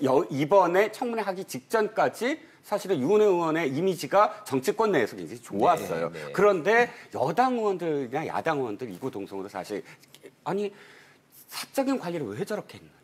그러니까 관리를 못했다. 자신이 실질적으로 이 지금 뭐 서변 말씀하셨지만 그것이 확정적으로 굉장히 큰 사건은 아니지만 소소하게 많은 것에 걸쳐서 사실 자신이 그 정리를 했었어야 될 문제들이 많았는데 내가 최소한 내가 큰 공직을 나중에 언젠가는 하리라라고 해서 이렇게 조심하고 했었던 단도질했던 큰 정황이 없다 이거죠. 최소한 386 정치인으로서의 그 이 자신들의 어떤 순수성을 이유로 해서 정치권에 입문을 하고 그것으로서 정치 행위를 계속 해왔다면 최소한 이러이러한 부분들은 하지 말았어야 될 자기 관리가 잘 안 됐다라는 그 아쉬움 하나. 두 번째는 사실 그 교육 말씀을 하시지만 이거는 유은혜 의원의 탓은 아니에요. 유은혜 의원은 임명은 받았으니까. 그런데 누구를 탓해야 되냐면 전 문재인 대통령을 사실 좀 탓을 해야 됩니다. 어떤 의미냐면 교육에 대한 철학에 대한 문제예요. 유은혜 의원의 교육 철학을 물어봐라.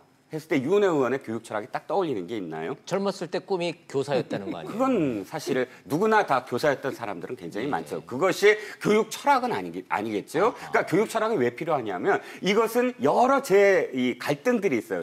중일 학부모 다르고 고1 학부모 다르고 고3 학부모 다르고 지금 초등학생 학부모들 다 다를 겁니다. 생각들이 다 다르겠죠. 그런데 지금 교육부 장관은 뭘 해야 되냐면 돌파를 해야 돼요. 철학대로 돌파하지 않고 이 사람 의견도 옳고 이 사람 의견도 옳고 하다가는 김상곤 장관의 실패를 우리가 경험하지 않았습니까? 그런데 1년도 안 남긴 또 다시 총선에 나올 사람은 총선에 나온다는 건 자신이 지켜야 될 게 있어요. 또 갈등을 제가 한쪽에 어떻게 지켜야 되지 않으면 자신이 총선에 못 나올 상황이 되고 또 낙선의 위험이 있어요. 그렇다면 그럴 위험성 있는 사람이 뚝심을 갖고 밀어붙이는 예를 들어서 최소한 열린 우리당 그 참여정부 시절이니까 이해찬식 브랜드 예를 들어 그 전에 이런 어떤 이미지로서 교육부 장관이 돌파했던 어떤 상황들도 있지 않았습니까? 그런데 그것이 없이 1년 이내에 어떤 책임도 지지 못할 그런 교육부 장관이라면 문재인 대통령이 교육에 관한 철학이 있겠는가? 그러다가 뭐 1년 반쯤 지나고 나서 저 총선 출마할래요. 이제 이렇게 나오면 이제 국민 입장에서 좀 허탈할 수는 있겠네요. 자, 뭐 전체적으로 이제 여야의 정치권의 이제 분위기가 이 정도로 싸늘하다라는 거를 이제 분위기를 전달해 드리는 거지. 이 결정권은 대통령이 쥐고 있는 거죠. 네. 대통령이 강행하겠다 맘먹으면은 임명하면 그만인 거죠. 이제 인사청문회 좀 시끄럽긴 했습니다만은 이런 상황이라는 거 정리하고 내일 대정부 질문 시작되는데 심재철 의원 사태와 유은혜 후보 강행 사태 두 뇌관이니까 시청자 여러분 잘 한번 지켜보시기 바랍니다. 아유 시간이 나서 또 이 얘기 안 빼놓을 수가 없으니까 한 거예요. 자유한국당 얘기 좀 해봐야죠. 조강특위라는 말이 더 귀에 익으십니까? 조직 강화 특별위원회가 더 귀에 익으십니까? 시청자 여러분 입장에서는 어찌됐든 한 정당의 이 인적 청산 누구 빼고 이거 할 때 이게 제일 중요한 기관이 조강특위라는 게 있습니다. 이제 자유한국당 김병준 위원장이 이제 이걸 시작을 했는데 재밌는 인사가 등장을 하네요. 전원책 변호사. 시청자 여러분들도 잘 아실 텐데 이건 서 변호사님한테 먼저 시작해야 되겠다. 차라리 서 변호사님도 좀 가시지 그랬어요. 오늘 안 그래도 이게 제가 좀 취재를 좀 해봤어요. 그 당에 네. 그 비대위에 변호사 왜 취재를 해요? 이게 제가 아는 분들이 당에 많이 있으니까. 자 그런데 그래서 이게 제일 궁금한 거 전원책 변호사 갑니까 안 갑니까? 그러니까요. 그게 이제 궁금해서 왜냐면 이게 인터뷰를 보면 마치 확정이 안 된 것처럼 하고 이게 또 모시는 측에서는 사실 확정된 것처럼 여러 번 만났다고 하잖아. 오고초려. 인터뷰 보니까 가시겠다는 얘기로 근데 이제 들어보니까 확정은 된 것 같아요. 아하. 확정은 됐는데 역시. 당에서는 이게 예우를 갖추는 모양새. 네. 뭐 오고초려, 식고초려 이런 모양새를 갖추면서 네. 전원책 변호사한테 충분히 언론에 발언할 기회를 줬거나 뭐 모양새만 따지면 국민들은 이미 다 아는데. 그래서 이게 예우 차원에서 아마 이게 지금 모양새를 갖추는 거고요. 예. 확정은 이게 거의 된 걸로 보이고 네. 아마 이게 요구 조건도 왜냐하면 갈 때 이게 표결할 때도 네. 내부는 빼고 이게 외부만 한다든지 지금 외부가 4인이잖아요. 예. 내부가 3인이고 여러 가지 이게 요구 조건이 다 조율이 끝난 게 아닌가 이런 생각이 들고요. 저는 이게 개인적으로는 상당히 그 정치는 누가 합니까? 정치는 이게 사람이 하는 거예요. 네. 그렇다면 이게 사람을 안 바꾸면 정치를 바꿀 수가 없어요. 네. 그러면 이게 자유한국당이 참패를 했잖아요. 예. 유례 없는. 그런데 이제까지는 인적 청산이 전혀 없었거든요. 안 됐죠. 예. 그래서 이게 저는 지금이라도 과감한 이게 인적 청산. 일단 이게 지구당 위원장에도 한 50% 이상 바꿔야 되고요. 이게 나중에 공천 물관으로 연결되는 거거든요. 그거를 저 따라서 자유한국당은 이름을 당협위원장이라 그러죠. 그렇죠. 당협위원장들한테 일괄 사표 다 받아낸 거죠 지금. 다 이게 받아냈고요. 네. 사표 안 내도 이게 자동으로 면직되게 돼 있습니다. 자동으로. 당은 의결로 해서 자동으로. 따라서 이게 저는 이번 기회에 상당히 그 꼭 필요한 조치를 취하고 있고 네. 저는 이게 전원책 변호사도 나름대로는 소신껏 네. 그렇게 열심히 일을 해서 좋은 성과를 낼 걸로 기대하고 있습니다. 네, 자 전원책 변호사가 자유한국당 들어가서 어떻게 칼을 휘두르는지 한번 좀 관전 포인트가 잘 지켜보시고. 자 마지막으로 김종욱 교수님, 좀 객관적으로 봤을 때 말이죠. 네. 자유한국당 내 계파들이 많잖아요. 네네. 이렇게 조강특위가 시작되고 전원책 변호사가 영입이 되고 이제 김병준 호가 이제 인적 청산에 들어가면 계파별로 이해관계는 어떻게 됩니까? 일단 자유한국당은 이제 실제적인 이제 진검승부가 시작된 거라고 좀 보고요. 내부적으로 진짜 싸움이 시작됐다. 그러니까 요즘 친위 신방 논쟁은 아주 해묵은 내부의 분열을 만들어내는 가장 중요한 원동력 중에 하나였기 때문에 네. 이 문제를 해소하지 않고서 이후에 자유한국당이 새로운 길을 갈 수 있을 것인가? 저 갈 수 없다고 생각이 드는데 또 하나의 문제는 외부 인사가 들어와서 내부의 조직 문제를 잘 해결한 사례가 많지는 않다. 아하. 오히려 더 왜냐하면 내부 상황을 잘 알 수 없기 때문에 조정하는 과정에서 오히려 더 많은 논란을 세울 수 있다는 생각이 들기도 하지만 저는 이건 그냥 육감이지만 전원책 변호사님 정도면 좀 다양한 다른 방식으로 좀 해낼 수 있지 않을까라는 막연한 생각이 들긴 하는데요. 아, 그런 개인적인 기대감을 또 갖고 네, 계시는군요. 이게 핵심은 하지만 그 사람을 바꾸는 문제와 관련해서 더 중요한 문제는 그럼 어떻게 바꿀 것인가라는 기준과 원칙을 세우는 게 가장 중요하다. 네. 그러면 자유한국당이 가야 될 방향 뭐 10월 10일인가 전에 발표하신다고 김병준 위원장이 발표하신다고 말씀하시는데 소위 자유한국당이 앞으로 어떤 방향으로 갈 것인가 그 방향에 맞게 인물을 배치해야 되는 거니까요. 근데 그래서 그 부분에 관련해서 자유한국당이 전향적인 조치를 취하지 않는다고 얘기한다면 네. 칼만 쓰고 왜 칼을 쓰는지를 모르는 상황이 될 수가 있다라는 생각이 들어서요. 전 적어도 좀 수구 보수적인 정책들을 일정하게 좀 완화시키고 그다음에 그 진보 정책들을 일부 좀 수용하는 방식. 네. 그래서 적어도 그 보수 유권자층 중심이 아니라 전체 국민 유권자층을 대변하는 방식의 좀 내부적인 변화라고 하는 방향을 제시하고 그 방향에 입각해서 그 아주 특이하신 전원책 변호사님의 다양한 용병수를 통해서 결합된다면 어쩌면 새로운 활로도 찾을 수 있지 않을까 네. 이런 생각을 하게 됩니다. 김 교수님이 아주 정확한 그 표현을 쓰셔서 시청자 여러분들 기억하실 것 같아요. 칼을 쓰는데 왜 칼을 쓰는지 국민들이 알아야 되는데 칼을 휘두르기는 휘두를 것 같은데 자, 이 실장님. 네. 자, 칼 어디다 먼저 쓸 것 같아요? 칼을 어디에 쓸까요? 그런데 저는 일단 지금 전원책 변호사가 왜 사실 조강특위 위원장이 됐느냐라는 생각을 먼저 해봤어요. 네. 왜냐하면 김병준 위원장이 굉장히 고심을 했을 것 같아요. 너무 강한 인사다.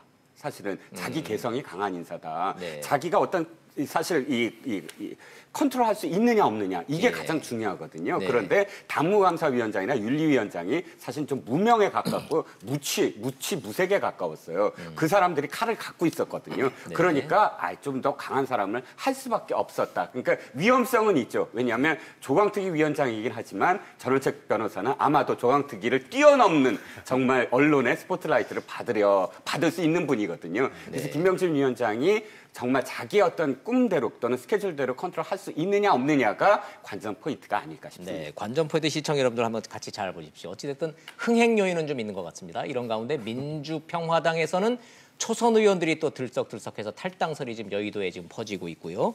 이 상황에서 내일부터 정기국회 시작됩니다. 대정부 질문 시작되고요. 국정감사 시작됩니다. 정치권 뜨거운 이슈 앞으로도 정리되는 대로 자리 마련해서 세 분 말씀 잘 듣도록 하겠습니다. 오늘 세 분 말씀 잘 들었습니다. 여기서 인사드려야 되겠네요. 네, 안녕히 가십시오. 감사합니다. 고맙습니다.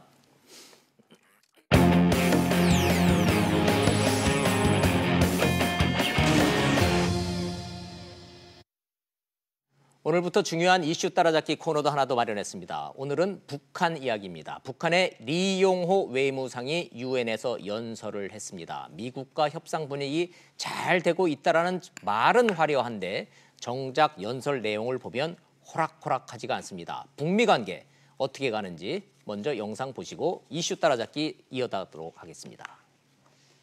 유엔 총회 연설 내내 리용호 북한 외무상이 강조한 것은 신뢰였습니다. 미국에 대한 신뢰와 체제 안전에 대한 확신 없이 일방적인 핵무장 해제는 있을 수 없다며 단계적 해법을 강조했습니다. 평화체제의 구축과 동시행동의 원칙에서 할 수 있는 것부터 하나씩 단계적으로 실현해 나가야 한다는 것이 우리의 입장입니다. 핵실험 중단 등에 상응하는 미국의 조치로는 제재 완화와 종전선언을 꼽았습니다. 선 비핵화만을 주장하면서 그를 강압적으로 실현하기 위해 제재 압박 도수를 더욱 높이고 있으며 지어 종전선언 발표까지 반대하고 있습니다. 유엔군 사령부의 법적 지위도 문제 삼았습니다. 미국의 지위에만 복종하고 있는 연합군 사령부에 불과하지만 아직까지도 신성한 유엔의 명칭을 도용하고 있는 것이 문제입니다. 오늘 연설은 북한의 비핵화 전략과 요구사항을 재차 강조한 것으로 미국과 담판을 앞둔 북한의 공식 외교 메시지입니다. 최근 북미 간 협상 국면을 감안할 때 리 외무상의 연설은 예상보다 강경했습니다. 앞으로 있을 미국과의 담판에서 밀리지 않겠다는 강한 의지를 보인 것으로 해석됩니다. 미국과 북한이 본격적인 협상 앞두고 힘겨루기 삿바싸움하고 있다는 얘기까지 전해드렸습니다. 이 얘기 함께 나눠주실 계명대의 김관옥 교수님 나오셨습니다. 어서 오십시오. 네, 안녕하세요. 안녕하세요.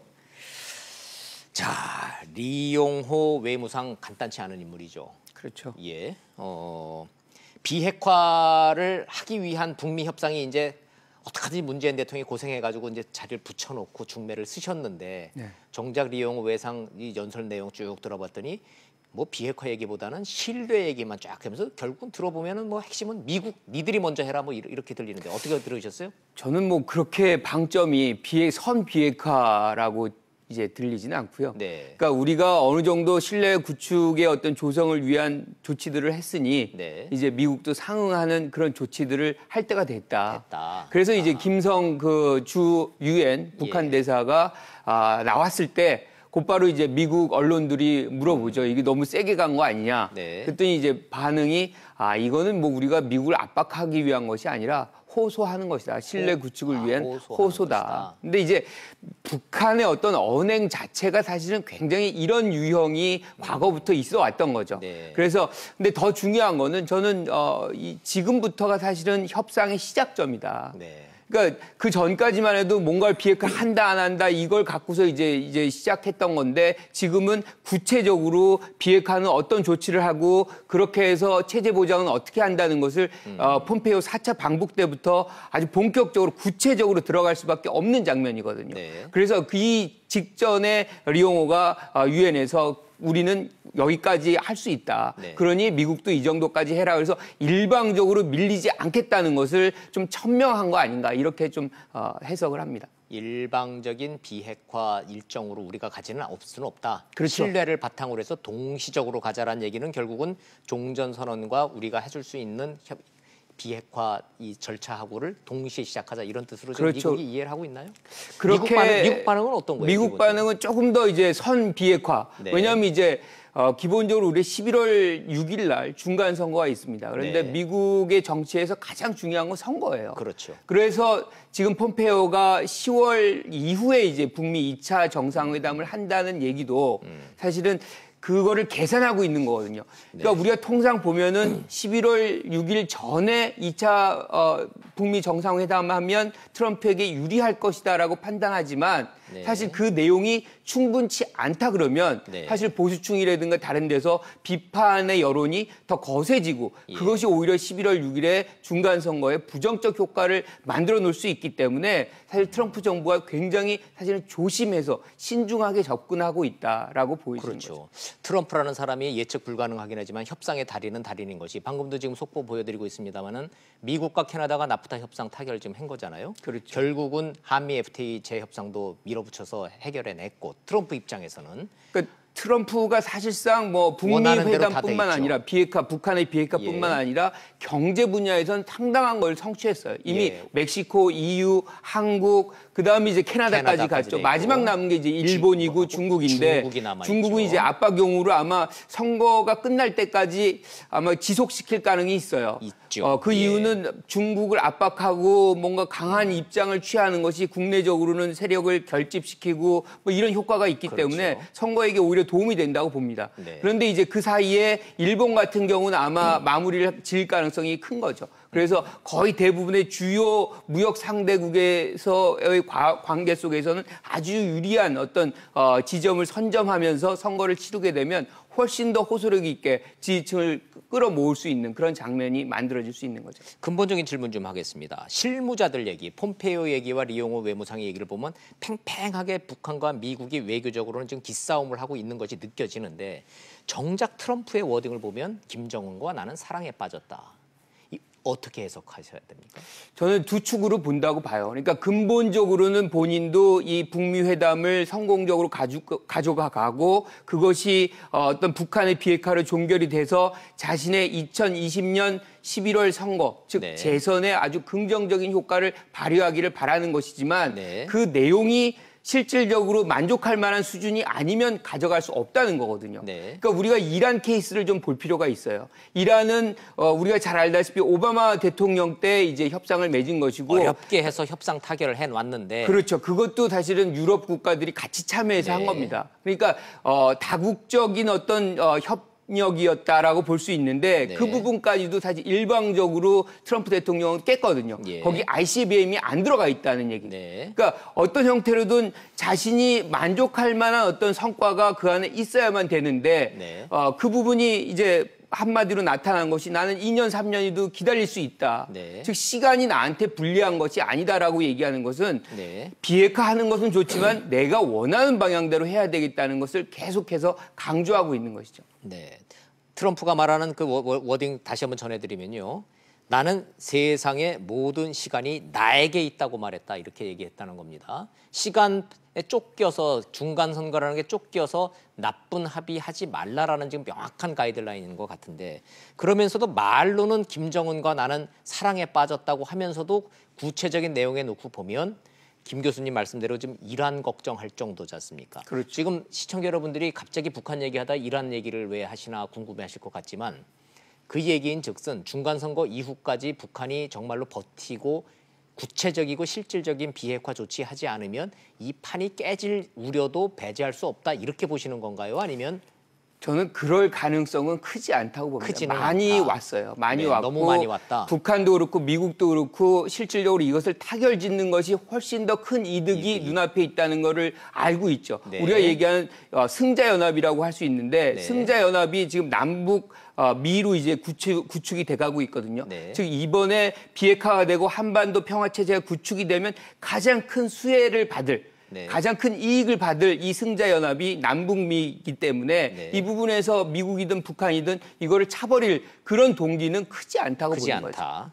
그러나 북한이 계속 이런 식으로 종전선언을 먼저 받아내고 부분적인 제재 해제를 해야만이 영변 핵시설을 공개하겠다는 이런 협상 전략을 계속 고수를 한다면 폼페이오가 갈 수 있을까요? 아니면 가본들 성과가 있을까요? 이런 우려는 좀 있습니다만은. 폼페이오는 이미 이제 종전선언 문제는 테이블 위에 올라갔다는 이제 CBS와의 인터뷰의 과정 속에서 나온 부분이 그 있죠. 얘기는 해주겠다는 얘기로 해석하세요? 저는 그거를 일방적으로 해주겠다라는 것보다 네. 그 종전선언을 통해서 많은 것을 얻어내는 협상을 시작하겠다는 협상을 것으로 저는 시작하겠다. 해석을 합니다. 네. 지금까지는 사실상 비핵화 조치가 없으면 종전선언은 없다라는 선비핵화를 분명히 이제 얘기를 한 건데 네. 종전선언을 같이 테이블에 올려놓으면서 이거 실질적인 체제 보장과 비핵화를 같이 진행하는 구체적인 로드맵을 짜기 시작했다는 것이죠. 그래서 이제 4차 방북을 하고 또 비인에서는 예컨대 비건 뭐 대표하고 북한 카운터 파트너가 만나서 또 실질적인 비핵화 문제를 아마 다루게 될 공산이 커진 것이죠. 네, 그거는 종전선언과 비핵화 협상이 지금 진전될 거다라는 걸 암시를 하는 것인데 트럼프 대통령은 그러면서도 동시에 시간 싸움, 타임 게임을 하지 않겠다. 2년이 걸려도 좋다, 3년이 걸려도 좋다, 5년이 걸려도 좋다.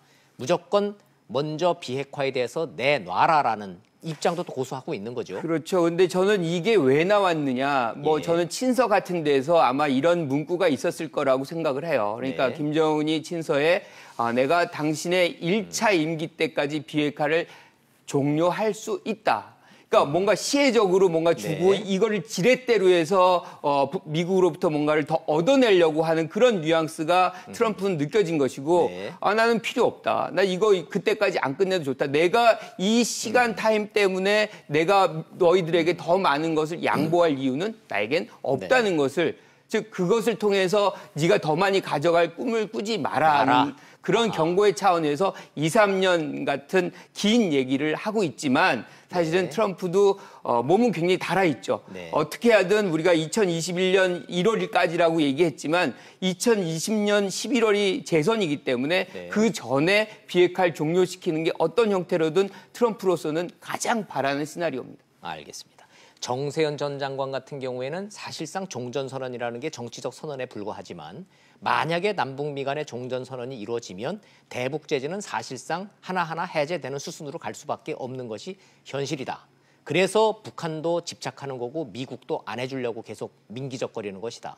이렇게 말씀을 하시는데 김 교수님도 같은 견해십니까? 일부 저는 동의를 하는데요. 네. 종전선언이 됐다 그래서 제재가 완전히 해제되진 않습니다. 직접적인 연결고리는 없지만 없다. 무슨 얘기냐면 지금 이란 같은 경우 종전선언이 있었나요? 거기는 뭐 전쟁이란 그런 관계도 없어요. 없었어요. 하지만 지금도 봉쇄를 유지합니다. 러시아도 마찬가지입니다. 아하. 즉 제재라든가 이런 것들은 꼭 종전하고 완벽한 어떤 밀접한 관계가 연동이 돼가지고 작동하지는 않는데 네. 문제는 종전선언을 할 경우에는 인도적 지원이라든가 여러 가지 이제 걸림돌이 되는 부분들, 즉 네. 북한이 아주 긴급하게 필요한 부분들은 뭔가 국제사회에서 도움을 줄 수 있는 여건이 만들어질 수 있다는 여건이 부분에서는 마련된다. 저는 긍정적으로 그 부분은 좀 해줄 필요도 있다. 그렇게 예. 될 경우에 또 우리가 신뢰를 보여주는 것이고 거기에 대해서 또 북한은 또 상응하는 또 신뢰의 어떤 조치들을 해 나가서 일정 부분 체제 보장과 비핵화의 어떤 선순환 구조가 이루어지면서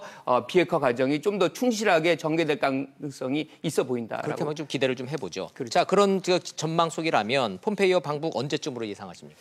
저는 뭐 아무래도 10일 전에는 갈 공산이 있다라고 10월 봅니다. 10일 전에는 갈 가능성이 그렇죠. 있다. 매우 좀 임박했네요. 자, 요 관전 포인트니까 시청자 여러분들도 같이 함께 잘 지켜봐 주셨으면 좋겠습니다.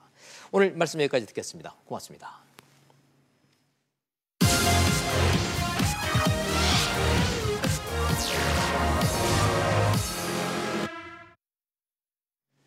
기자라는 직업으로 정치판을 바라본 지 29년째인데 제가 느끼는 역대 청와대 분들의 공통점이 하나 있습니다. 전 정권에 비해 돈은 줄고 일은 늘었다. 이 하소연입니다. 그건 맞습니다.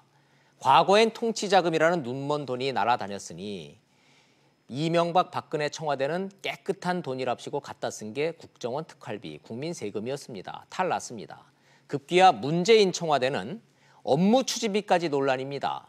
과거 잣대로만 보면 말도 안 되는 푼돈 갖고 시비 거는 거고 현 잣대로 보면 법대로 한번 재보자고 라는 묘한 심리가 정치권에 교차합니다. 결국 본질과 핵심은 돈의 액수나 자료 유출 경로가 아니고 청와대의 내로남불 인식 그 자체 아닌가 싶습니다. 전 정권보다 액수가 10분의 1, 100분의 1로 줄었고 우린 착하고 깨끗하게 썼는데 이 인식 말입니다. 그럼 액수가 크지 않으면, 의도가 나쁘지 않으면 청와대 업무 추진비는 규정에 어긋나도 된다는 얘기일까요? 과거 청와대 적폐청산 명분과 맥이 같지 않습니다. 차라리 청와대 업무 추진비 규정에 대해 감사원의 감사를 받겠다. 맞으면 계속 쓰고 틀리면 규정을 바꾸겠다. 만약에 이랬다면 온 정치권이 정면 충돌할 사안은 아닌 듯한데 국민 여러분 생각은 어떨지 궁금합니다. 직설 마칩니다. 시청해 주셔서 고맙습니다.